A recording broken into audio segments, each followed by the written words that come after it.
Halo. Naam. Habari? Salama. Vipi hali? Salama, kwema? Kwema. Sasa ustazi, ndio umenifanyia nini? Kwa nini? Umenirudishia mwanangu nyumbani kisa ada 2000 tu ndio unamrudisha mwanangu nyumbani? Kweli? Hiyo ni ada, ni haki, lazima tumrudishe kwa sababu mwezi uliopita hakulipa wala mwezi huu hakulipa. Umemrudisha mara ya kwanza, amerudi. Ndio. Mara ya pili huu unamrudisha tena. Tumekuja kwa sababu ina umuhimu katika madrasa hiyo ada. 2000 tu ndio unamrudisha mwanangu? Hiyo 2000 ina umuhimu sana kwenye madrasa. Mimi hapa siwezi nikakuelewa. Ngoja nije huko tuelewane vizuri. Itakuwa jambo zuri sana, karibu. Sana utanieleza vizuri ili nielewe. Karibu.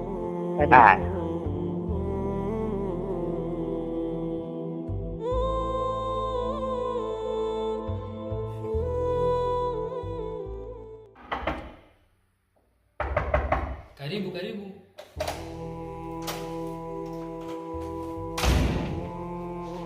Ustazi, naomba nikuulize. Yaani hii elimu ndio mnatoa kwa kujitolea, si ndio? Ndio. Ila umesema tu ni kuchangia, sijui unasema ndio hiyo 2000 mnayoitaka nyinyi wa maustazi. Ndio. Yaani hapa sijaelewa, hebu nieleweshe inapokuwaje. Tumesema tunajitolea. Na kwa mwezi tunataka 2000 kama ada. Pamoja na kwa kujitolea. Kabisa. Bado sifa ya kujitolea tunaiweka kwa sababu wewe mwanao anasoma shule? Yes.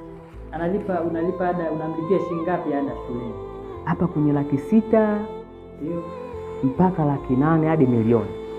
Sasa naomba nikuulize. Wewe kwa sababu ni mzazi unatafuta maisha, unaujua uchungu wa pesa. Maana zile ada nalipaga kwa muhula. Sasa katika hizo 600,000 na milioni sisi tunachukua 2000 kwa mwezi, ndio hivyo? Hizi 2000 zetu kwa mwezi zipo ngapi katika hiyo 600,000 mpaka milioni unaomlipia mtoto? Ni ya mtoto wangu tu peke yake? Sio mtoto wako peke yake. Watoto wote wanalipa hivi. Kama ni watoto wote inaweza kufika hata hiyo milioni ninayolipa mimi shule. Sawa. Lakini wewe umelalamika, yani kama jambo limekuumiza sana tena sana, sio limeniumiza tena sana. Sawa. 2000 unarudisha mwanangu nyumbani? Lazima tumrudishe kwa sababu hatumrudishi kwa kuwa yani hatuna maana kwamba hatumpendi au hatutaki asome. Hapana. Tunamrudisha, tunafanya hizo hela tunazitaka kwa sababu sisi hapa maustadhi, kumbuka kama wewe unapokuwa na mtoto wako na familia yako, na kila ustadhi ana mambo yake anatakiwa kufanya.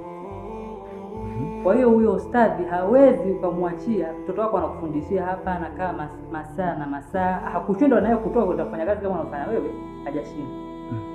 Sasa anapokaa hapa familia yake ashughulikie shule madrasa mwa umeisha, ustadhi alipe. Uone kama ustadhi anaingia gharama zaidi kuliko. Pia kuachana na mambo ya kimadrasa kuna faida nyingi sana ambazo hizo faida laiti watu wangekuwa wanajua umuhimu wake, au wazazi wangekuwa wanajua thamani ya elimu hii. Kama wewe ulipokuja usingethubutu kuja kwa ujio ambao umekuja. Maana umekuja kwa ujio ambao sio mzuri. Cha kwanza tutoke huko kwenye faida. Tunawafundisha watoto Qur'an. Kabisa. Qur'ani hii, haya ni maneno ya Mwenyezi Mungu. Ni maneno ya Mwenyezi Mungu kabisa. Na ni kitabu ambacho kilichoheshimika kutokana na uzito uliopo humo. Kitabu hiki tukikufundishia mtoto wako akihifadhi hichi kitabu, wewe kama mzazi, mwanao amehifadhi hichi kitabu akaelewa akazingatia humo, siku ya kiyama wewe utakuja kuvalishwa taji kutoka huko peponi kwa sababu ya mtoto wako kuhifadhi maneno.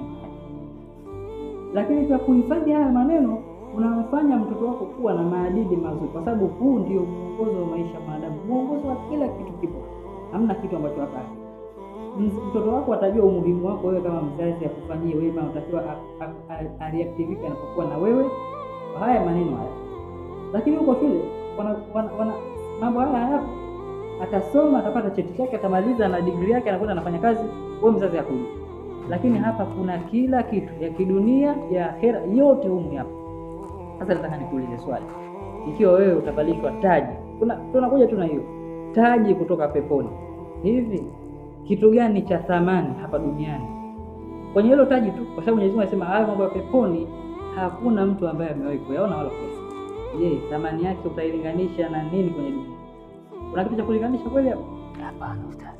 Hapo ustazi umezungumza vya kutosha sana, maana umetoa ule ufahamu mbovu na kutojua umuhimu wa kitabu hiki cha Qur'an.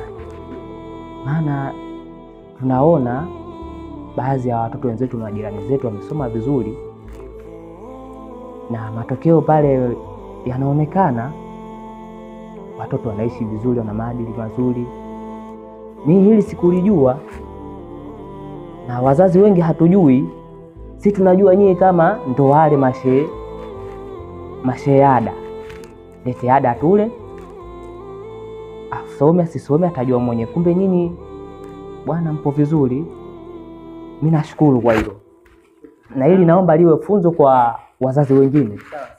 Lakini pia tunaomba wazazi, wewe kama leo mzazi umekuja hapa, umepata elimu, umejua, wewe kawe mhamasishaji wa wazazi wenzio, kwa maana tunafundisha watoto, lakini pia tunawaomba na wazazi na nyinyi mhudhurie madarasa mbalimbali, kwa sababu mnapohudhuria na nyinyi hata mkatenga muda japokuwa mna kazi, mtakuwa mnavielewa hivi vitu. Unaona? Basi mtakuwa mnavielewa. Kwa hiyo wewe tunakuomba ukawe mtoa hamasa au kiigizo kwa wazazi wengine. Kwa hiyo mimi nashukuru sana kwa kunielewa. Ya kwetu ni hayo. Tunashukuru sana, tutakuwa mimi nakushukuru na nikuhakikishie ustadi, yaani kuanzia leo hata vikao hivi, kesho kuna kikao, mtoto kaja kaniambia baba kikao, mimi sitokimbia tena. Maana nilijua nikija tu nitajua mambo ndo haya, mambo ya pesa, lakini nimejua muhimu wake, nitalipa hata hiyo 10,000. Yaani mimi nashukuru sana.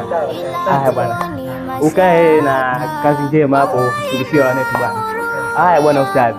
Haya.